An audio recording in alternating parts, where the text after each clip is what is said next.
O meu nome é Eduardo Loio, estou a falar na qualidade de Presidente da Associação Cultural Museu da Música de Coimbra. Nós estamos em Coimbra, no Colégio da Graça, que fica na Rua da Sofia. E temos como principal objetivo, tal como o nome da nossa associação indica, construir o Museu da Música de Coimbra. O projeto começou em 2015 com um grupo de pessoas que decidiu estudar, conhecer a viola de Coimbra, a viola toleira. E com apoio financeiro da Fundação Inatel, fizemos um primeiro curso onde ensinámos 6 pessoas a construírem a sua própria toleira. Baseámos o nosso trabalho em instrumentos que fazem parte de coleções de museus e o trabalho foi bem sucedido. Esse grupo de pessoas, não satisfeito com o que tinham feito até então, decidiu fundar aquilo que ainda se chama hoje o Núcleo de Estudos da Viola Toleira. Não contentes com o que tínhamos conseguido, ambicionámos fazer o Museu da Música de Coimbra, que é o que estamos a construir, será a nossa maior ambição neste momento, e uma escola de construção de instrumentos musicais e uma escola de restauro de instrumentos musicais. Sendo que a parte do restauro tem também um organismo que se denomina por LECRIM, o Laboratório de Conservação e Restauro de Instrumentos Musicais. Temos neste momento uma formanda com o apoio do Instituto de Emprego e Formação Profissional, que se chama Germana Rodrigues, que está a ter aulas com um dos mestres portugueses de renome internacional, Orlando Trindade. Gostaria de dizer também que para nós é muito importante um contacto que temos com o Canadá, porque sempre que temos alguma dúvida, nós vamos perguntar a um dos nossos melhores professores que, por acaso, vive em Toronto. O nome dele é Nuno Cristo, ele é especialista em organologia e com particular interesse na ontologia dos cordofones portugueses. Portanto, neste momento estamos num período muito bom da nossa vida porque conseguimos apoio da Direção-Geral das Artes. Isso significa para nós que o nosso trabalho está a ser reconhecido a nível nacional. Já tínhamos o apoio do município de Coimbra, da Câmara Municipal de Coimbra, que foi vital para que a equipa se organizasse e se estruturasse para desenvolver o trabalho que fizemos até hoje. No entanto, é muito importante referir o nome de uma instituição que, sem ela, não conseguiríamos ter o destaque que estamos a ter neste momento. Essa instituição é a Liga dos Combatentes, o Núcleo de Coimbra, que é a instituição que tutela o espaço onde a nossa escola funciona. Portanto, eles permitem que nós desenvolvemos a nossa atividade aqui e, como podem ver, é o melhor sítio do mundo para aprender a construir o seu próprio instrumento. A divulgação que fazemos da música tradicional portuguesa é em 2 áreas principais. A primeira é revivalista, em que temos grupos que tocam a música como ela seria tocada na época, como por exemplo a Toleira Tupi. Paralelamente, nós temos a preocupação de estudar o que não é estudado e divulgar o que não é divulgado. Isto para nós é muito importante porque assim nós não entramos em conflito nem em competição com outras instituições da cidade.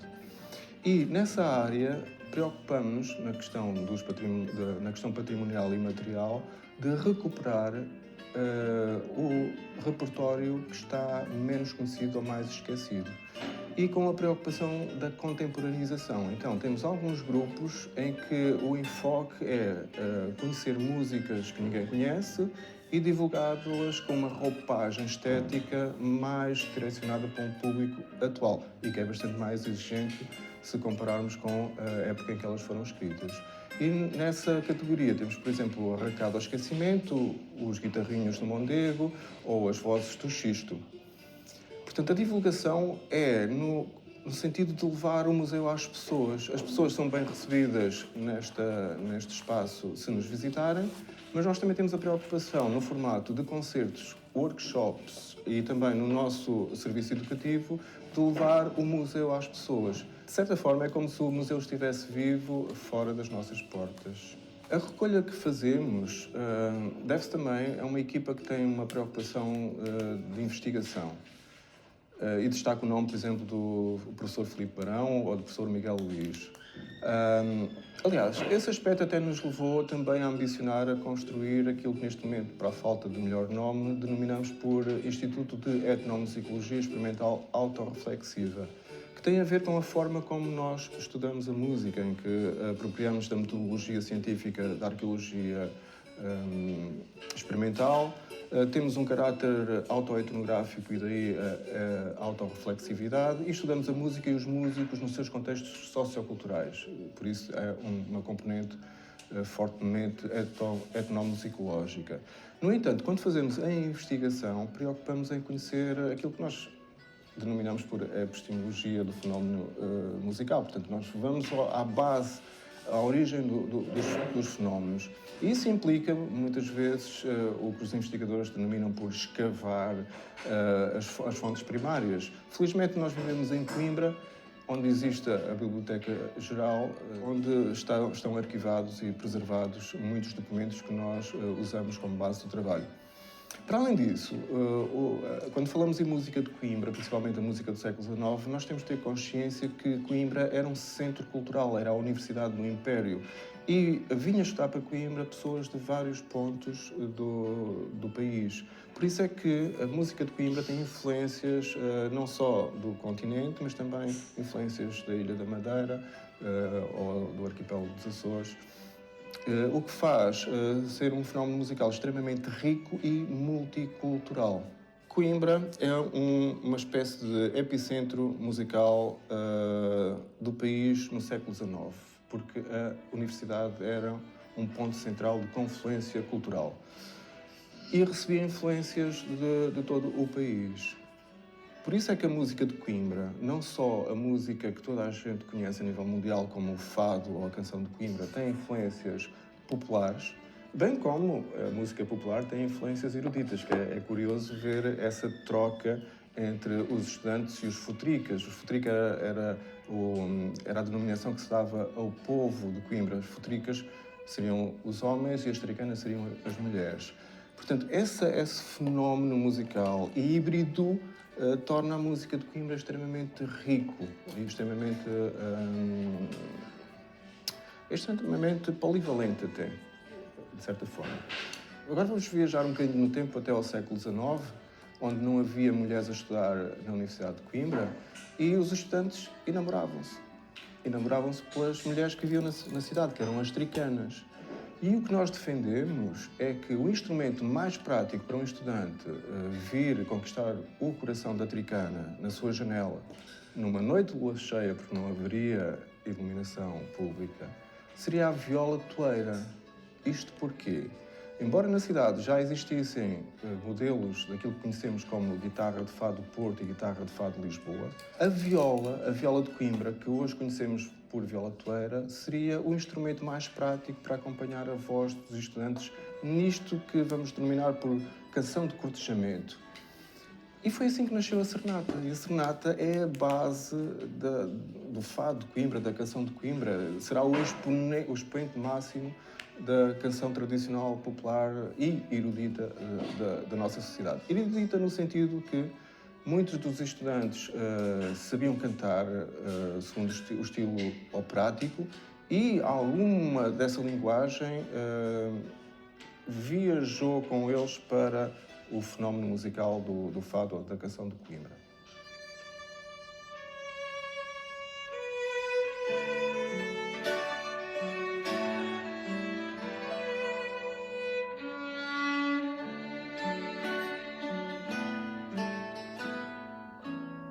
Nós investimos mesmo em manipular, transformar, modelar matérias-primas em bruto e construir estes objetos que são máquinas de fazer música. E enquanto fazemos isso dá-nos uma tranquilidade psicológica muito especial e, pessoalmente, acredito que é por esse aspecto que o nosso programa tem tido algum sucesso. Portanto, em primeiro lugar, é muito importante nós preservarmos as nossas tradições para sabermos quem somos. É importante divulgá-las para lhes dar continuidade.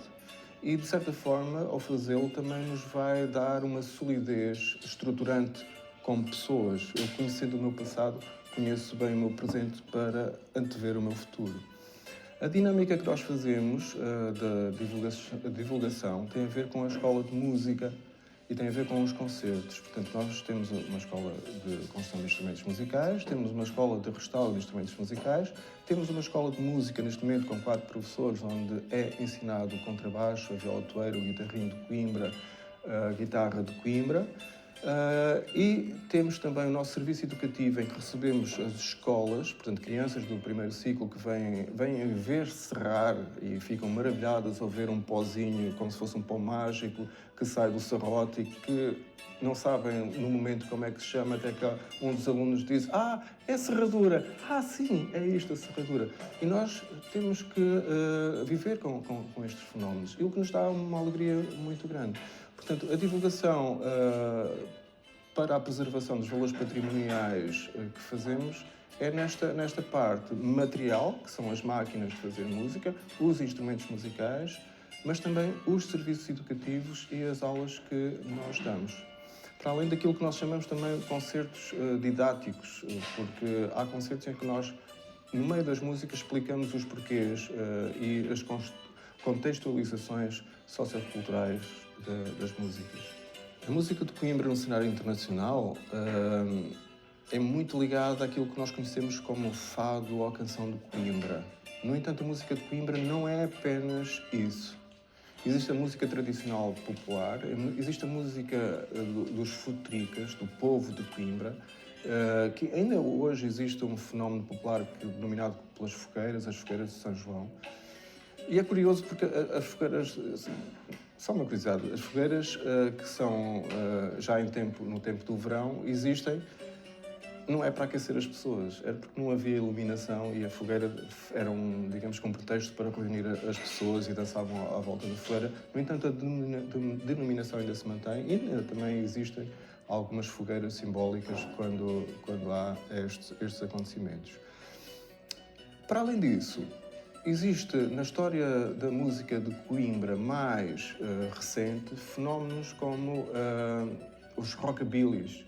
Existe um movimento que foi na altura dos Ted Boys em Coimbra que é extremamente importante na história do país e se calhar na história da música da Europa. E depois existem bandas na atualidade e grupos musicais em Coimbra que alguns deles já se passaram a ser históricos. Para além disso, não podemos esquecer o Carlos Seixas, um dos compositores barrocos mais proficientes da história mundial. Há quem diga que talvez o Bach seja mais genial e mais criativo porque as introduções são mais interessantes. No entanto, Carlos Seixas é um compositor de destaque e o Camões viveu nas nossas ruas, ele estudou na Universidade de Coimbra, portanto, Coimbra por si só é um ponto com uma tradição musical fortíssima. No LECRIM, no Laboratório de Conservação e Restauro da Associação Cultural Museu da Música de Coimbra, nós poderíamos ter optado por 2 escolas diferentes, a italiana ou a francesa. Uma esconde os restauros, a outra assume-os. Nós tentamos preservar o máximo dos instrumentos que chegam até nós, o máximo das peças originais, sempre com o objetivo de deixar os instrumentos prontos a serem tocados, o que isso é uma dificuldade extrema, porque ele, para funcionar, tem que ter toda a sua integridade estrutural forte e sólida. Portanto, a nossa preocupação é mesmo deixar o instrumento como ele era. Para além disso, nós vemos o instrumento como um monumento. O instrumento encerra em si memórias dos seus donos, memórias dos familiares dos donos. Muitas pessoas chegam até nós a dizer que o instrumento era do seu avô e que tem uma fotografia. Isso interessa-nos o instrumento, a fotografia e a história e o contexto sociocultural onde o instrumento estava inserido.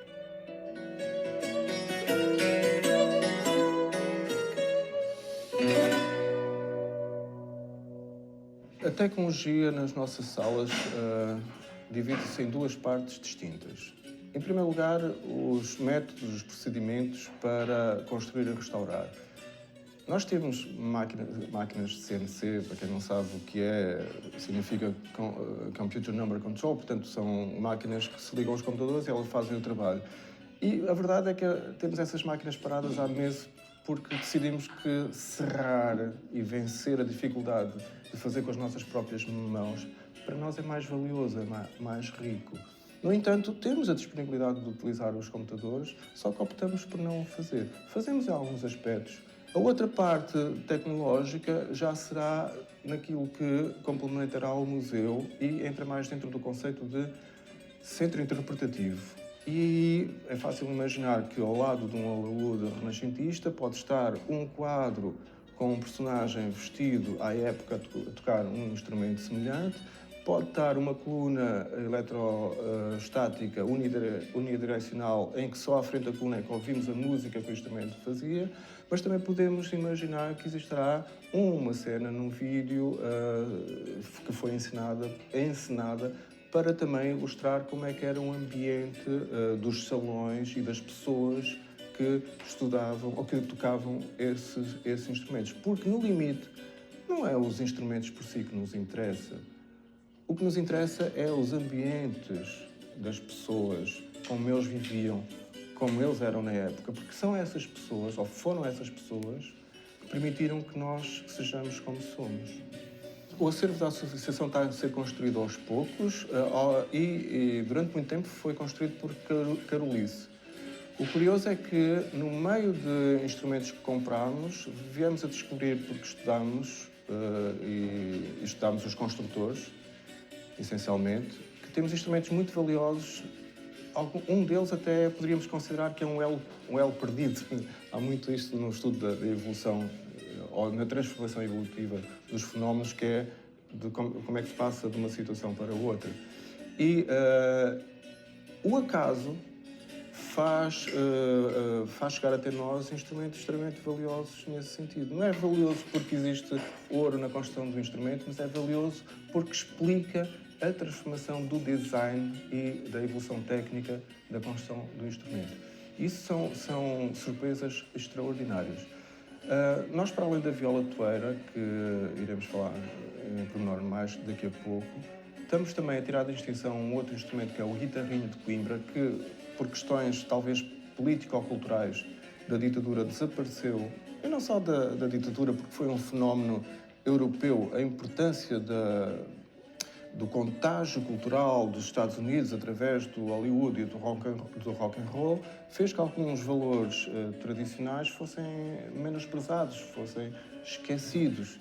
E o trabalho agora é fazê-los ressurgir. Inclusive há uma brincadeira que nós fazemos, que é dizermos que o tradicional popular é o novo erudito. Então dedicamos muito a estudar o tradicional popular. O curioso é que vamos descobrir que grandes compositores também fizeram o mesmo. E não é só o Béla Bartók, que toda a gente conhece neste exemplo. O próprio Beethoven introduziu cantigas tradicionais populares nas suas obras. Em relação ao arquivo, há muitas ambições que nós não podemos concretizar na atualidade. Embora, como disse, é um conforto muito grande, já temos o apoio da Direção-Geral das Artes, o que nos permite realizar algumas das nossas ambições. O arquivo, neste momento, é um colecionar de peças.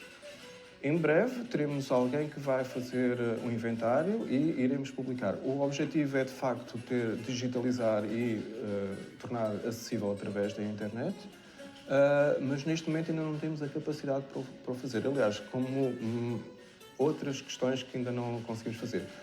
Mas eu acho que o segredo do sucesso é ir conseguindo pequenas conquistas até chegarmos a esse ponto.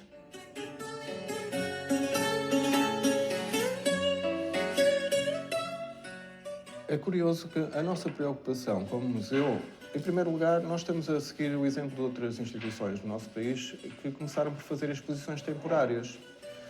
E, ao fazer várias exposições temporárias, construíram um currículo e conseguiram um acervo que lhes permitem hoje ter uma casa própria e um museu. Nós somos, portanto, um proto-museu. Ainda não somos museu. Nós fazemos várias exposições temporárias todos os anos, não só na região de Coimbra. Fazemos exposições temporárias aqui no Colégio da Graça, na Casa da Liga dos Combatentes. Mas também levamos o museu às pessoas e, nesse aspecto, é uma preocupação de sair dos centros urbanos. O município da Sertã foi o nosso principal parceiro numa experiência piloto que fizemos nesse sentido e que agora queremos replicar noutros municípios. E mas aproveito a oportunidade para agradecer ao município de Sertã e a uma iniciativa extraordinária, que é extremamente estimulante intelectualmente, que se chama a Maratona da Leitura. Portanto, o que é que nós fazemos? Nós pegamos em alguns instrumentos que achamos importantes para contar a história de um período musical que estamos a preocupar e construímos uma narrativa com pequenas placas explicativas e levamos a um sítio, a salas de exposições. Algumas delas até já foram salas de exposições extremamente temporárias, no sentido em que são aquilo que se chamam stand de feiras, feitas de plástico e desmontáveis, mas o que interessa é mostrar. E para além disso, também vai algum de nós a explicar os porquês daqueles instrumentos. A principal particularidade da nossa escola é que a única competência necessária para começar o curso é querer fazer. E isso implica trazer a sua pessoa e lidar com um ambiente de trabalho que pode ser visto nas imagens neste momento. Temos um período que chamamos o período probatório, em que o aluno não está agarrado a nenhuma obrigatoriedade de fazer o curso, vem fazer algumas peças, vem conhecer o espaço, os materiais, as máquinas, as ferramentas, as pessoas, o professor, e depois decide se quer fazer o curso ou não. Os nossos alunos, é com muito orgulho que podemos dizer que, em termos de igualdade de género, o nosso curso funciona lindamente, porque temos pessoas do sexo masculino e feminino e é muito difícil dizer quem faz melhor. Em termos de tessitura etária, a aluna mais nova que nós tivemos tinha 16 anos e estava a estudar num liceu dos Estados Unidos, portanto ela escolheu a disciplina do projeto para fazer uma viola clássica connosco, a Leonor Costa, e foi uma aluna extraordinária. E a aluna que coleciona mais anos é uma aluna especial que temos na escola, que é a Gracinda Maria, e já fez 76 anos. Portanto, é com orgulho muito grande que nós dizemos que é possível, na nossa escola, não estarmos limitados ao nosso passado para poder fazer este curso. A maioria das pessoas nunca serraram uma madeira. Nunca serraram uma madeira para ser um instrumento musical. No entanto, houve algo, uma paixão, um impulso que as trouxe até aqui e fizeram o nosso programa.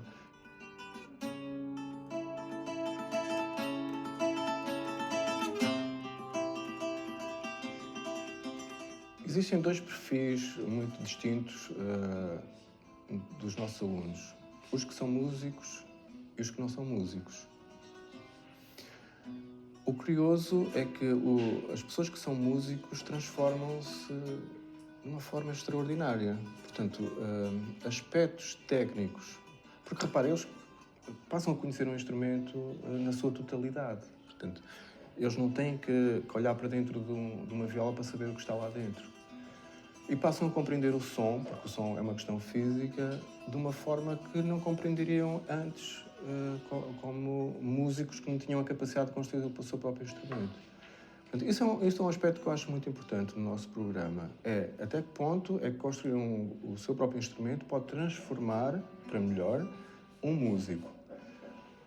O outro perfil são pessoas que vêm ou porque acham um objeto interessante ou porque gostam das madeiras, mas há um fenómeno também que é importante de realçar, que uma percentagem de pessoas que diziam que nunca tiveram jeito para a música, aliás, pessoas que também diziam que nunca tiveram jeito para trocar uma lâmpada, conseguem construir um instrumento de alta qualidade.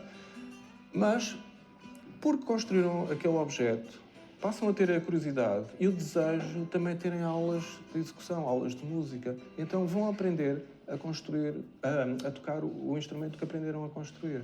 É muito fácil encontrar-nos na internet, portanto, nós compramos o domínio Museu da Música de Coimbra. Se digitar Museu da Música de Coimbra, aparecemos em primeiro lugar no Google. A inteligência artificial também já sabe quem nós somos e o que é que nós fazemos, portanto também podem ir por aí. Temos a página do Facebook, que é a Associação Cultural Museu da Música de Coimbra, e o Instagram. E o nosso e-mail é mus.cbr@gmail.com. Quando enviarem o e-mail por qualquer que seja a questão que inquieta, serão recebidos pela Germana Rodrigues, que ela é uma pessoa extremamente simpática e com certeza dará uma resposta que satisfará a pessoa que a endereçar. Para além disso, sempre que fizermos concertos e que tenham o desejo de falar connosco, acontece-nos muito depois do concerto as pessoas virem perguntar e saber onde é que é, se podem visitar. Os dias em que nós estamos abertos têm sido de segunda a sexta-feira, de manhã e da parte da tarde. As pessoas são muito bem-vindas e não tenham medo de vir conhecer, porque nós temos a obrigação de sermos simpáticos com as pessoas.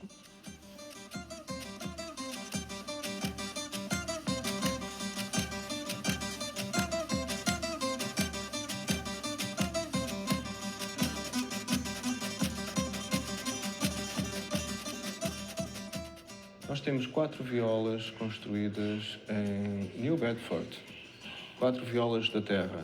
Um de nós está a estudar a importância da viola dos Açores na morna, nesta manifestação musical que agora é património mundial. E descobrimos que os portugueses de Cabo Verde encontravam os portugueses açorianos.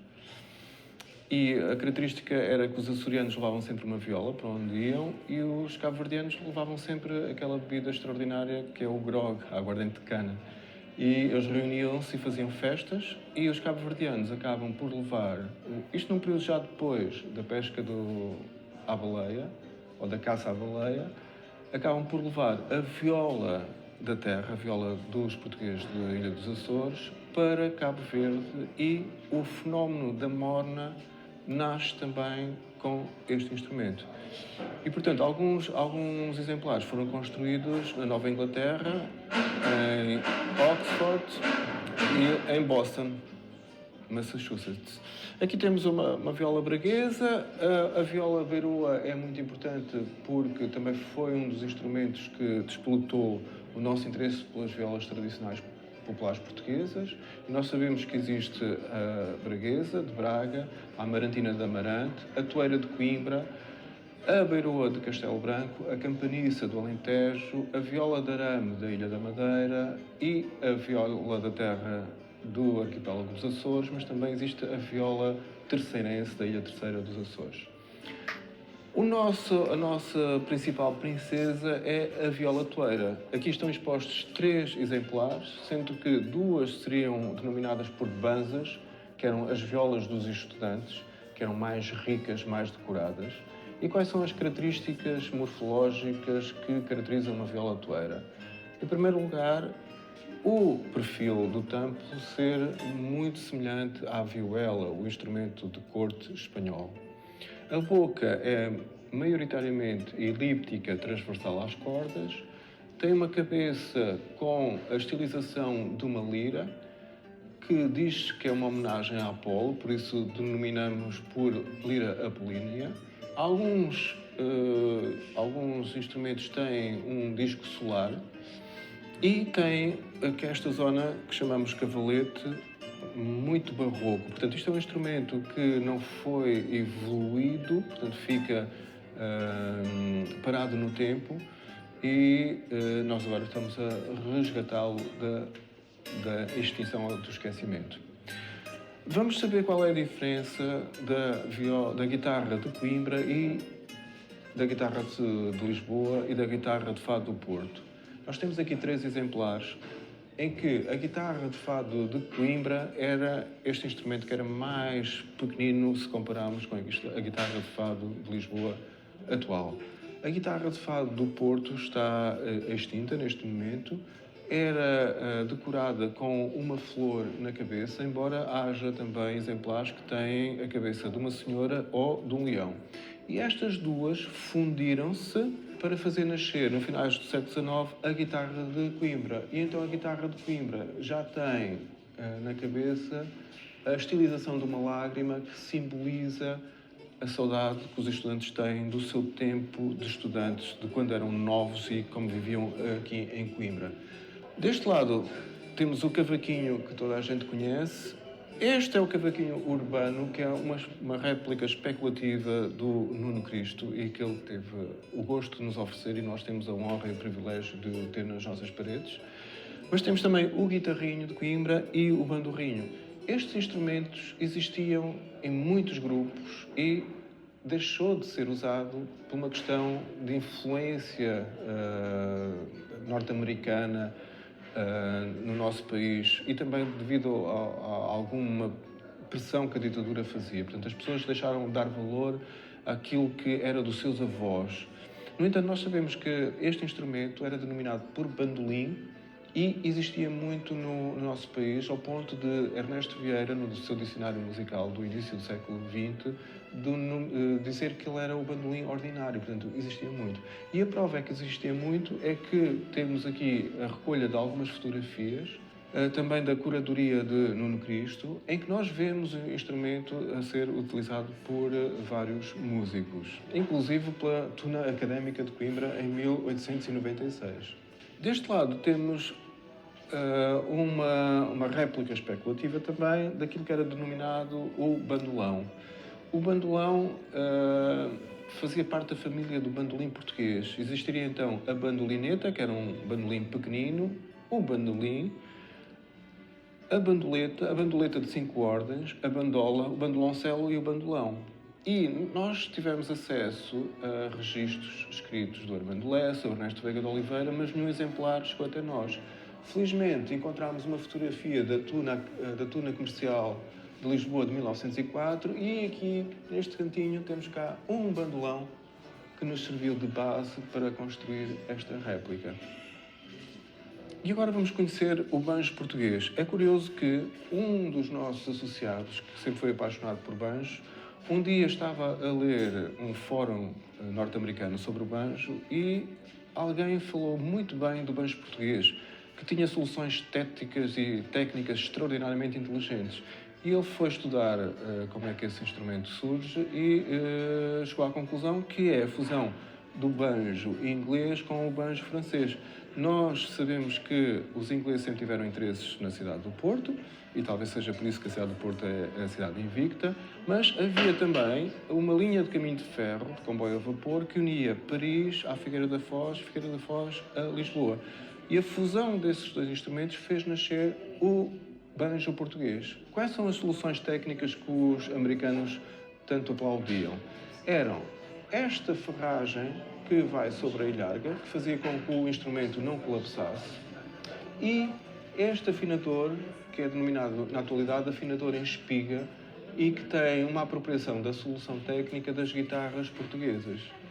Estas soluções fez nascer uma família que é constituída pelo banjolim trompete, tem as ilhargas em metal, o banjolim normal, a banjola, o banjo-viola e falta-nos aqui, que é mais difícil de conseguir, o que é mais parecido com o banjo norte-americano, que é o banjo de acordes.